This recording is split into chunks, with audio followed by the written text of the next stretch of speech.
Hello， 欢迎收看不会写的闽南语汉字，我是小张。国语的后面，在闽南语里面就要说后壁，这一壁到底安怎写？这集看完你就知。小张直接讲结论，后壁这样写，写这个字有没有道理？我们来看《说文解字》怎么写。节呀，将就，什么声？这个字可以读作别，也可以读作白，也可以读作卜。白要安怎读作壁？这件代志的来龙去脉，咱今日就来甲讲清楚、说分明。一开始，我们先来讲这个一跟乌，在闽南语里面，我们称之为介音，是帮助发音用的。如果不是当作韵母来使用的时候，就像忍者一样，来无影，去无踪。现在来举例说明，这个字可以读作 u， 也可以读作乌；这个字可以读作 gay， 也可以读作贵；这个字可以读作 gay， 也可以读作贵。这个字可以读作己，也可以读作鬼。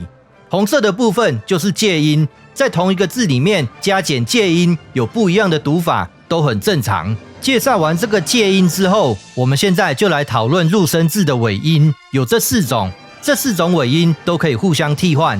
现在来举例说明，这个字可以读作北，也可以读作别；这个字可以读作贼，也可以读作赞；这个字可以读作愧，也可以读作快。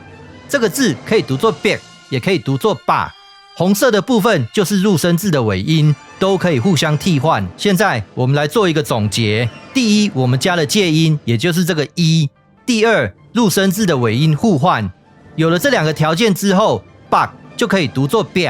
记住这两个步骤。我们现在来讨论另外一个字，这个字就是脊椎骨的脊，闽南语要读作脊，也可以读作节。